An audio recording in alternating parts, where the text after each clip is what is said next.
You're now listening to the 1130 podcast. Enjoy the show. Nasty, hateful, insane nation that ever existed.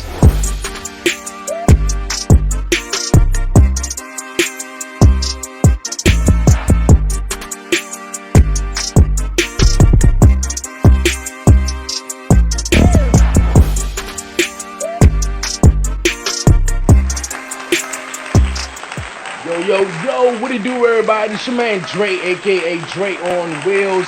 Y'all already know what it is, man. Welcome back, everyone, to another episode of the 1130 podcast. What's good, everybody doing out there, man? I'm back at it. We back at it, man, for real. I appreciate everyone tuning in. You know what time it is. It's not 7:30. It's 11:30. It's time for the show, man. I'm excited. Another episode of the podcast show, man. For real. If you're new to the show, haven't done so already, don't know what you're waiting for. It's going to be another great one, man. Definitely do me a huge favor. Smash that subscribe button down below. Like it, leave a comment, and share it. And do all that great stuff. And don't forget to follow the 1130 podcast on all social media platforms. But you guys, like I said, man, great show. We're going to vibe out here on this week's episode of the podcast show. Got a good guest, man. Great guest. My guy, George Brook, man. He's the founder of Metta Association, mental health expert, a public speaker, CEO, and writer. Just to name a few, man. For real.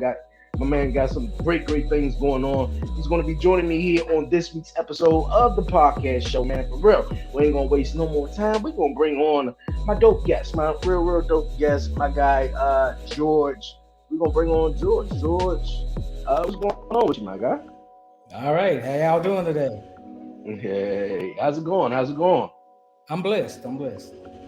Hey, that's what's up. Hey, that's what you got to be. Blessed, man. Blessed. Once again, man, appreciate you coming here on the 1130 podcast show. How life treating you? It's treating me good. Of course, all life has some challenges, but I got my faith, I got my strength, and I'm keeping on fighting. Hey, that's what you got to do, man. Keep on fighting. You got the strength each and every day, man. It's a gift. It's a blessing. So I dig it. Once again, appreciate you coming through here on the podcast show. For my listeners and viewers, man, tell everyone about yourself. Tell everyone about George, man. We're going to dive into everything of you being a mental health advocate and a speaker, a writer, and also CEO. But tell everyone, who's watching and listening about George. All right. Well, about age 7, I started noticing that I processed emotions a little bit differently than most people, and that really began my mental health journey. My parents were unique in a sense that them being Black parents, especially at that time, they didn't shy away from getting help. They believe you should get help if there's something going on. So they got me help started about age 9. And my adolescence was tumultuous. My diagnosis is bipolar 1, and at that time they didn't diagnose people with bipolar 1 under the age of 18. So I also had an eating addiction as a way to cope with my mental illness and the other stresses of living, life with just as a young Black male. So that made my adolescence interesting. Went through that up until about age 25 where I got my official diagnosis. At that time I was married, had a tumultuous marriage. Went through child custody battles, about an 8-year addiction to cocaine, all kinds of issues, mental health struggles. So once my wife and I separated about 5 years ago, we were divorced, and I relocated to Dallas. And God told me to start Metta Association. And the purpose of that is to make sure that no Black male has to endure what I endured. So I endeavored to have resources, to have programs and things like that to better help my brothers deal with things like that. And we operate on 3 tenets. The first one being Black male mental health. 2 is fighting recidivism. And the reason I'm so passionate about recidivism is that throughout my life, even though I've never been arrested or incarcerated, I ran into a lot of my friends that had been. And I recognized the challenges that they encountered in terms of getting jobs, being incarcerated, just the trauma of being incarcerated. So we also fight recidivism. And the third, and probably what some may consider the most important, is I promote healthy fatherhood. I am a father. I love being a father. And I think that through some of my things that people will see as hindrances or curses, it's made me a good father. So I want to promote that because I feel like that's the key to Black society is getting the men and the fathers back in the homes, establishing us as the leaders of our households, and doing everything we can to improve our relationships, not only with our women, but not affecting our mental, not addressing our mental health and our emotional health has kept us broke. We spend Mm-hmm. the most out of any demographic, but yet we own the least, and that's something that I'm looking to change just through my endeavors and just looking to help as many people as possible. Okay, okay, I dig that. I dig that, man. There's a couple of things that you said that was very, very interesting. First one, I'm gonna start with. You said your mom didn't, or at least your family didn't run away from the whole mental health. They didn't shy away from that, and that was very interesting because in the Black community, as sometimes we tend to shy away from the mental health aspect. So there ain't nothing wrong with you. You okay? Certain things like that. So what made your mom, take you to, go get help at a young age? Right. Well, both my parents and my sisters, because I grew up in a two-parent household, and they just addressed it, honestly. They said, if you need help, get it. We weren't of the mindset of just pray it away or it's all in your head. Well, it is in your head, but it's not all in your head. Um, they got me help, and that really fostered my attitude. And one of the things that I espouse with Metta Association, especially among our people, is to if your clinician says you need medicine, take your medicine, get involved in therapy, heal yourself. Because if you had diabetes or you had cancer, you wouldn't refuse treatment, not too quick. So what's the difference? And you can look at brain scans of someone that say, for example, like me is bipolar, and look at the brain of someone that's not affected by it, and it's a difference. It's not just it's not just a mental thing; it's a physical thing as well. There are manifestations of the brain that are different. So you really have to get help, and we really, as a people, as a diaspora, need to get away from this running from mental health, because not only do we as a people have a lot of family secrets, family drama, societal things that are prompting us. It's something that was enacted back during slavery. We have a lot of trauma from that is residual, and people don't address that, or people don't treat it seriously. And as long as we don't treat it seriously, as long as we don't address it, we'll continue to have violence in our neighborhoods, economic disenfranchisement, those things. So those will persist unless we deal with it. Mm-hmm. You're right about that. You're right about that. I had a recent guest on. Your friend of hers, Chanel, your favorite no BS therapist, really really great. I had on a recent episode of the podcast, and she spoke on that post traumatic slavery syndrome and how a lot of our situations that we still go on today because of a generational cycle is because of slavery, and it's still the cycle is still continuing on, and the things that we learned from slavery or that we were sort of taught from slavery and stuff like that. So it's ways to break the generational cycle. So definitely got to start with you. You mentioned one thing, man, definitely starting to have more black business in the black community. And one question is not necessarily why is that, but how can we make that more? You said we spend the most, but we own the least. I go to different stores in my neighborhood, and you got the Subway, and obviously that's not black only. You got the 7-Eleven, and you got all these stores in the black neighborhood, and the black neighborhood is really, not really. We ain't got that much money, and we go to all these stores, and they so expensive, and we spending all this. But basically, we need to have our own store. How can we basically have our own stores in our own neighborhoods?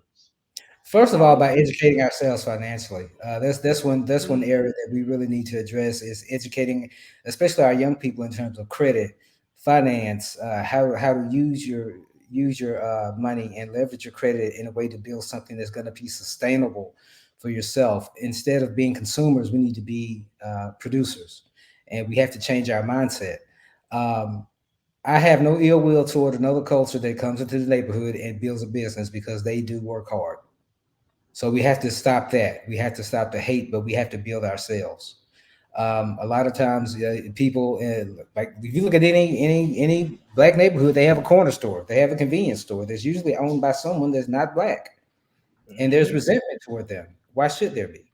We should be emulating what we see other races doing, and trying to turn that into a feasible model for ourselves. And we fail to do that. Um, we see materialism flaunted in front of us all the time, but we don't see commerce. We don't see where we're engaging commerce, where we're buying property, where we're leveraging our credit to get the things that we need to sustain not only ourselves but our communities.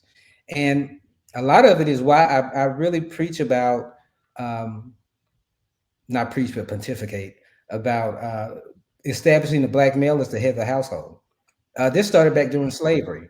They took all the men that were military trained and basically castrated them, either literally or psychologically. They tore apart the black family to where the black male is devalued and underappreciated, and it continues to this day. And we have to restore that. Not to speak against women, because I think that women have done a tremendous job as far as filling those roles where we have, failed, but they shouldn't have to do it. So we really, really have to establish the black male, get some rites of passage, get some things like that going, so we can lead like we should be. Okay, what are some top ways that we can establish the black male role back into the black community and the black families? Because as you mentioned, most of our men are taken out of the households, and because of that, we most of the black men deal with mental issues and don't seek help, and just things just trickle down from there, and where they kind of like spiral out of sometimes out of hand, out of control. But yeah, what are some top ways that we can that black men can be brought back into the family? Well, first off, by fostering and promoting a sense of accountability. That's a big thing with me, accountability. And I feel like that has to be done at the individual level. We have to get away from this blaming society for our issues, blaming the white man, blaming this, blaming that. If we don't make it, it's because of us as individuals. You know that racism exists. You know that all the barriers that people more or less whine about are there, and you have to find a way to circumvent them. We have to embrace a sense of brotherhood, real brotherhood, and stop the crabs in the bucket mentality, and work Mm. together and collaborate in ways to improve ourselves, not only as individuals but as black men, as a unit. Also, understand that in terms of fatherhood, we have to work with the mothers of our children where we can. And I know the messiness that can come with baby mama drama. I hate that term, but I have to use it. Things like that. And understand we don't have to be in a relationship with a woman to be good fathers. We don't have to engage in the negative, petty behavior to be good fathers. We have rights. I always encourage men, if you're going through a custody battle, or if you're not allowed to see your kids and you're trying to be a good father, then go get you an attorney. Stand up for yourself. You have rights. It's not like you think it is, where the mother is by default going to be given everything. But you have to be right and be ready to make sure that it's about the child first. So those are a couple ways we can start to reestablish ourselves and become dominant in our households and in society. You're right about that. Definitely right about that. I dig that. I dig that. George, man, you are inspired to do great work, philanthropy, and helping others. I've always had that kind of nature about myself ever since I was a child, to try to help people. But I started my nonprofit Metta Association as a mechanism to do so uh, on a more stable platform. Right now, I'm developing a course for young men that's going to be taught in the Michigan school system, talking about chivalry, talking about accountability, talking about all the things that we're talking about today, to try to get them at that age where they're really at a crossroads, to where they're growing out of the baby stage and at the stage where they really need their fathers and a strong role model. I've done food donations. I do advocacy work. I do mentoring. So whatever it is I can do, whatever falls in my lap in terms of helping people, that's what I do. Okay, okay, man, that's good. We need more people like you in the world, man. One thing before we definitely move on to the next topic, you talked about child obesity, though, and how you dealt with it at an early age in your life. Can you speak on child obesity and the importance on child obesity? obesity? Right. Well, mine was due to me self-medicating at an early age. I had not discovered other illicit substances yet, but that's what I had because food was always there. It didn't judge. It didn't criticize. In terms of childhood obesity nowadays, we live a very sedentary lifestyle.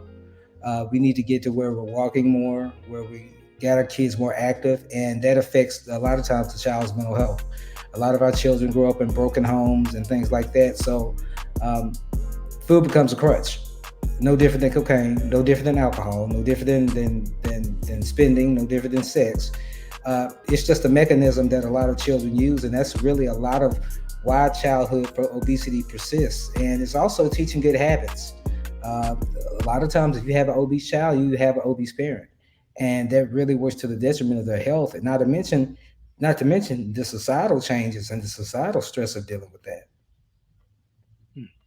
Okay, I think that is very interesting. Yeah, this day and age, man, a lot of kids, when the weather breaks, maybe it's every now and then or so, but you don't really see too many kids outside and playing and running around, and then more so, on tablets and on computers, on social media and stuff like that, and Right. doing more stuff. So yeah, but it definitely starts with us, man. We definitely gotta eat good in the community and actually do good. You mentioned it, mental health. I talked about it multiple times, how mental health is definitely a big thing and it's important. And I also mentioned how it's become normalized, especially in the black community, Right. where a lot of stuff has been, or at least the black community had just gotten sort of more so fed up and it's just like, man, you know what? I need to talk to someone. I need help. I done gone through this. I done gone through that, and there's no one to talk to. Or at least when it was first occurred,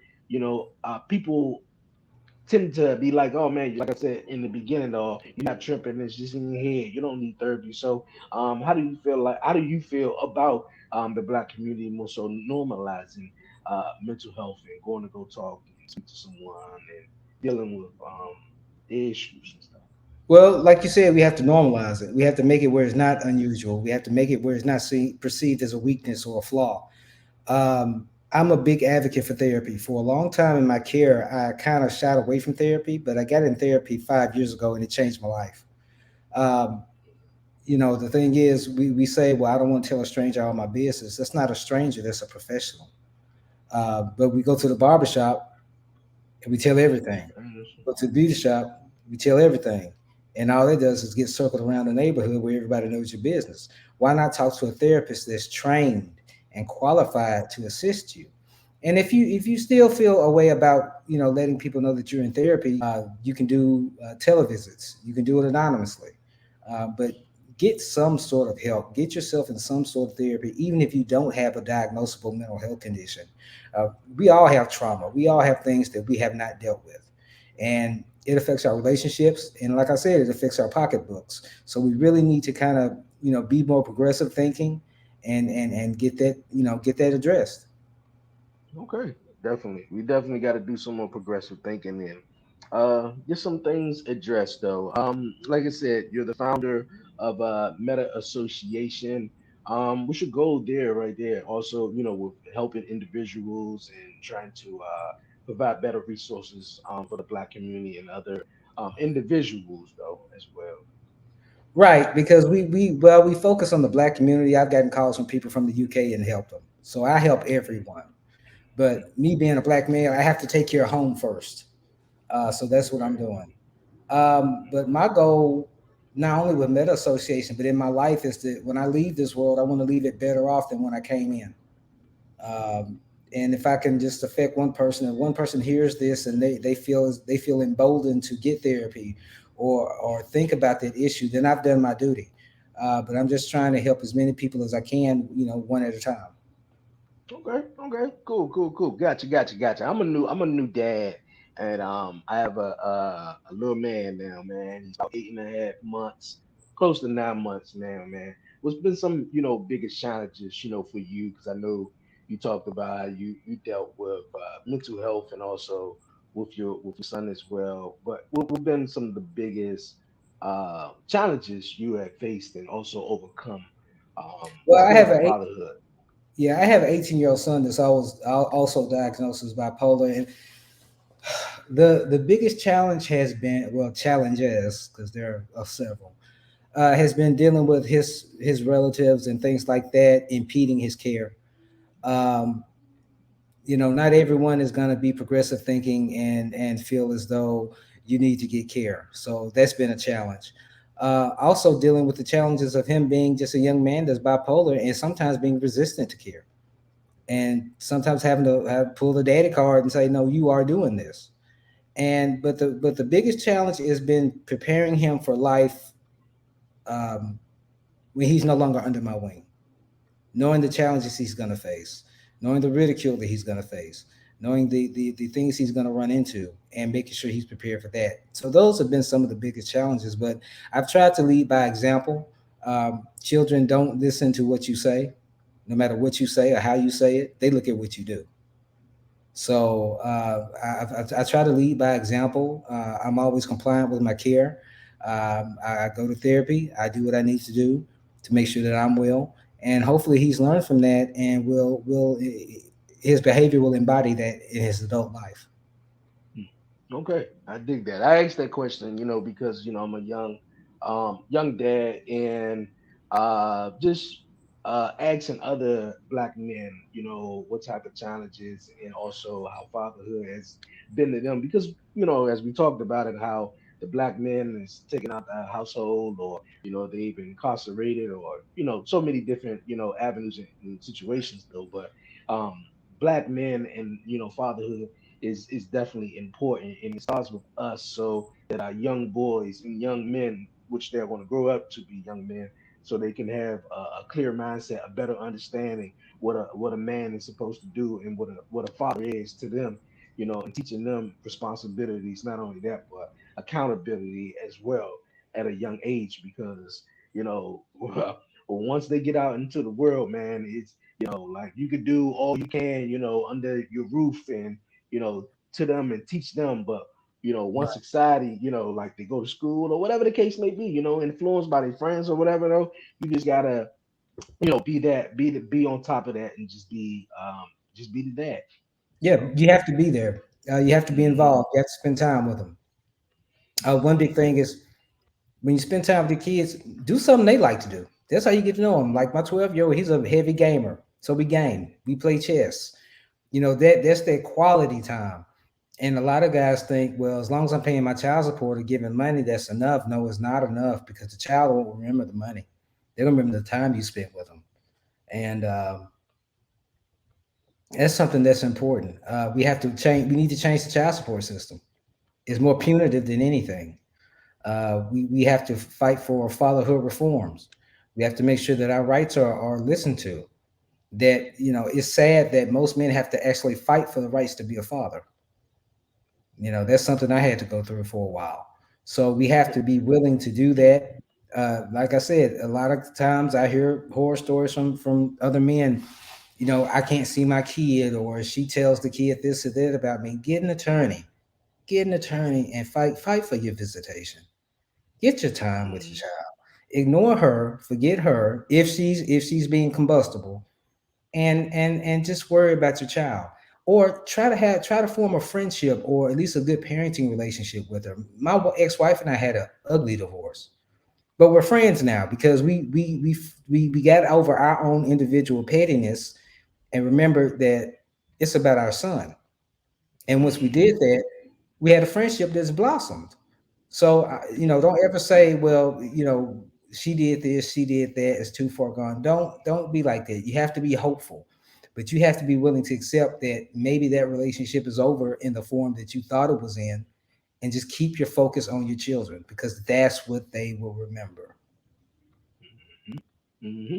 Do you think most of the relationships gone folk get too focused on the individual, both individual itself? That's why they maybe lose focus on the bigger picture, which is the actual child, and that's why the drama occurs or so. I mean, because one of my questions was, I didn't even want to answer, because sometimes I know the answer of why is that most black men have to go through this battle over trying to see my son, and and the woman having this ownership of, like you see him when I want you to see him, or stuff like that. Right. Well, a lot of it is our, going back to accountability is what we did or didn't do, and we have to do better. If you know you're supposed to pick your child up on Sunday at 3, be there Sunday at 2:30. Do those things. Try to make, especially if the child primarily stays with the mother, try to make their life easier, and respect the fact that they are their child's mother. Um, that's really the main thing, is being accountable to your child and making sure they don't only have what they need, but they have you. Um, but in terms of relationships, a lot of times it's just pettiness, it's just hurt feelings, it's ego, it's people focusing more on the relationship with each other than the relationship on the child. And you have to get over that, and that's not always easy to do. And that's why I recommend uh, black men getting into therapy when a relationship ends. You have to talk that out. You need a professional ear to help you sort that out, because when we sort it out on our own, it's usually a lot longer, it's a lot prolonged, it's a lot more traumatic. And I speak about divorce trauma. We never talk about men going through divorce. We always talk about women going through divorce and their economic strain and their emotional strain, but where's the focus on us? So that's one thing I'm trying to introduce. Okay, I dig that. I really dig that a lot. What keeps you motivated? What inspires you? Helping people. I mean, helping people. I mean, I've been, despite all my challenges, I mean, 2 months ago, I was technically homeless. I had some life changes that knocked me on my butt, but I'm here doing this now. I still kept working on my nonprofit. No matter what I had to do, I kept working. And I don't know what it is that drives me, but just knowing that I can help people and contribute to society in my own way, that's what keeps me motivated. Keeps me hungry. Keep you hungry. I dig it. I dig it. I dig it. I dig it. Where you from again? I'm originally from Memphis, but I moved to Dallas about 6 years ago, coming up on six Okay. years, and Okay. love it here and love my hometown of Memphis and doing work in both cities and just out here just grinding. I love doing it. It's a passion. It makes me excited every day. Every day I get up with a sense of purpose. Every day I get up with a sense of what's going to happen good today. I don't ever look at it in terms of, oh, I got to do this, oh, I got to do that. I look at it in terms of, look what I get to do today. Yeah, you gotta look at things. You talked about it too. Look at things with a positive mindset. I think a lot of us sometimes don't look at stuff with a positive mindset, more so because of trauma or whatever happened, in life. But that's where I think a lot of great stuff sometimes, more often than not, come to you. When you just look at things and look at life, with a positive view and a positive outcome. Um, Right. I definitely dig that. I definitely dig that. We was just talking about the whole father and custody and with the baby mama drama, stuff like that. What were some ways that the community? Oh, not even that though. To kind of like go off of what you was just saying of how the relationship more so focus on each other in regards to the kid though. And yes, I know the kid is definitely supposed to come first, and it definitely is. But do you think that? I mean, I'm a big guy on communication, because I think if you put too much time in devoting the relationship around the kid, then I think the relationship itself get lost. You guys sort of can grow apart, more so for the woman, but the men too, because especially for a first time mom. She's a first time mom. She's new to this. The baby is everything.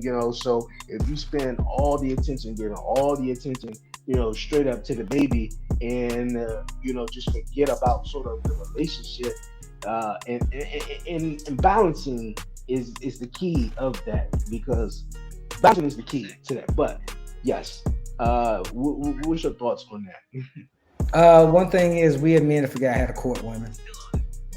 You still got to go on dates. You still got to do all those little things, because we tend to forget that, because it's not emphasized in society. Manhood is not emphasized. You have this new boss lady mentality that I believe is toxic, that I don't need a man thinking, and they actually believe that. But then again, when they go ahead and live their life, they're bitter. And one thing you can do, especially as fatherhood and relationships, is make better choices who you lay down with. I mean, Mm-hmm. how many times have men been in situations to where they're having baby mama drama, the term again, but they knew going in that the woman was toxic, but you didn't care. How many times do women lay down with men that they know either already have kids or aren't going to be good fathers, but they do it anyway, thinking you're going to change them? No, you have to make better choices on the front end. But in terms of keeping the relationships fresh, yeah, you have to date, you have to communicate. And sometimes, when that communication breaks down, sometimes maybe you need to take a break and reassess and then come back together. And relationship therapy is important as well. I'm an advocate for parents who are together or not going to therapy, couples therapy. And I know I'm saying therapy, but it works. It works. I'm living proof of it. And you cannot be afraid of it. You cannot shy away from it. It can be an integral part of your emotional and mental health because it affects your whole life. Uh, Oftentimes, how many times are we on jobs that we hate? Why? To ask yourself that. Yeah. Why? Why am I at this job? Why am I not doing what I really want to do? Because we are not conditioned to pursue what our passions are, and that affects us economically. Don't chase money, chase your ambitions, and the money will follow. And the same in the relationship. Chase the qualities in the person that you deem desirable for you. Don't chase a person because of a pretty face or they got a nice Instagram pic. Think deeper about the decisions and the people that you get involved with because that trickles down to an eventual child in many cases. Mm. Okay, I agree, man. I definitely agree. I like that. Definitely do. You guys, man, we cooling and having fun here with my guy George on the 11:30 podcast show. We're gonna keep it rolling on, man. It's time for the 11:30 podcast. Hot seat. We got.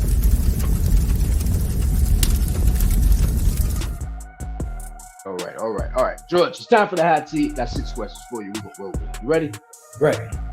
All right. First question. What would you tell yourself? What would George tell his younger self today that he didn't know at that time? Follow your ambitions. Don't worry about what other people think. Don't worry about what other people are doing. Stay in your own lane. Compare yourself to where you were 6 months ago, and just keep pushing forward. Okay, I dig that. All right, well, what is your biggest pet peeve? Being lied to, having my intelligence insulted.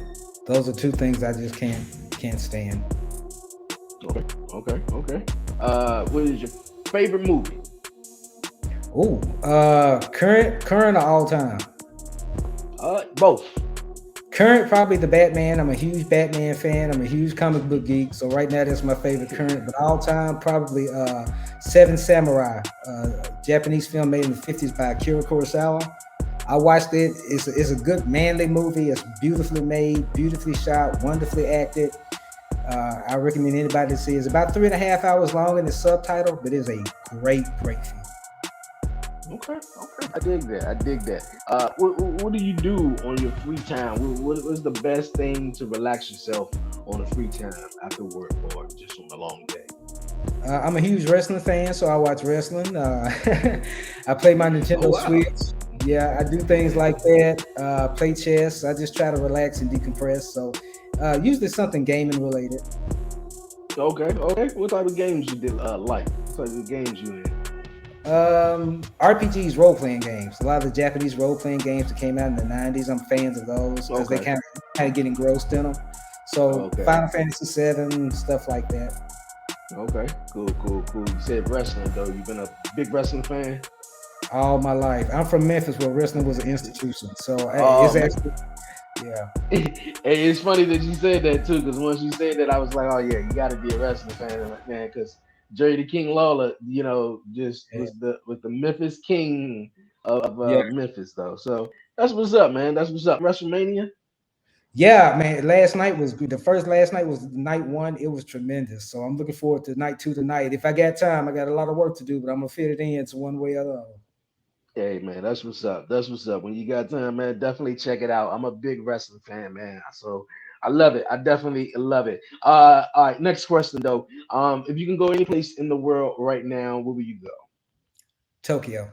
I've always wanted to travel to Japan. I'm a huge fan of Japanese culture, and I'll get there within the next year or so. Okay, okay, that's good. That's dope. That's dope. All right, last one. How would you want it when you gone when George is done, set and gone? How would you want to be remembered? As somebody that really tried to help improve Black mental health, that's it. Somebody that was really down for helping his people improve their mental health. That's it. Yeah, I dig that, man. Because a lot of people don't want no help, man. They think they got it all figured out, So, I mean, we ain't got this thing figured out. Life is rough.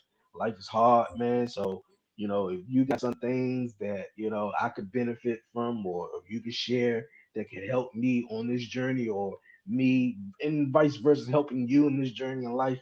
That's what it's all about. I think we need to help each other more so definitely in the black community, man, because we always looking at each other like we're enemies or looking at each other like, something's wrong, man. Come on, man. Like, uh, it is funny because, we're the race that, do a lot of whole black on black crime and we spend the most, but we just need to come together, build together, unite. And I think, we could take over and we can own a lot more, in our community as well, though. So, Right. definitely. I dig that. Okay, George, man, I appreciate you coming through here on the 11:30 podcast show. It was really good, really dope having you on, man. Before you go, Thank man, you. any shout outs, any questions, anything you would like to say?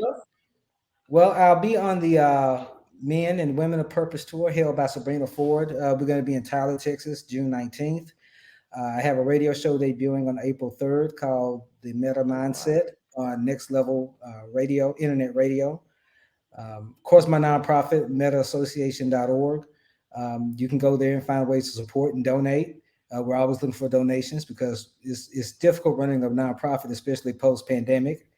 Um, and just you can follow me on Facebook under George P. Brooks, and I have many endeavors going on there. So I look forward to new people signing up and interacting and getting to know people. Hey man, that's fun, man. That sound real good, real dope. All the links will be down below for you to follow George on Facebook, metaassociation.org. Visit the website and all the great stuff, man. I commend you for sharing your story, man, and just staying positive, having a clear mindset. Because, man, I always had a thing where I just try to allow black entrepreneurs, man, men and women, talk about Right. mental health or just being a mental health advocate, speaker, or just that in general, man. Just keep that healthy conversation going on in mental health and just having black excellence here, man. Such as Thank you. yourself on the podcast. Now, man, thank you. I appreciate you for coming on the 11:30 podcast show. Keep doing your thing, man. For real. Like I said, everyone, all the links will be down below. We're gonna take a quick break. I'm gonna come back to you guys. I got the WTF moment and more, man. For real. It's my guy George. You're listening and you're watching to the 11:30 podcast. You did. Sometimes people hit me up and they like, "Yo, B, why you always yelling?" And I'm like, "Yo, I'm not yelling, bro. This yelling right here, yo." And I'm telling them like, "Yo, bro, I don't be yelling. I just talk loud. You feel me? And that's what I'm trying to tell you." All not only process information differently, we learn differently, we express differently. So we get to a point where you have two men that become overly sensitive, or men who are exhibit too much testosterone, too much strength, because they're trying to find that balance. And a lot of times we're not shown that, but we're not told, because I mean it's hard for somebody who hasn't gone through what we have to go through from that era long before us, because they had to be that. They went through and they were taught by men who weren't allowed to be themselves. So when they're in a space that they're in trying to teach us, I have a project I worked on. It's called My Black, and I talked about my father, because my father wasn't really a part of my life all while I was growing up. And there's a line on it, and I don't remember any of my stuff, so this had to be big for me. I normally freestyle it, I'll write it, I'll express it, and if I feel it, it gets published. So there was this line that I wrote. It said, "I never knew my father. I never knew your father. Never knew how he was. But if you're an example of him, I can't be mad as your son."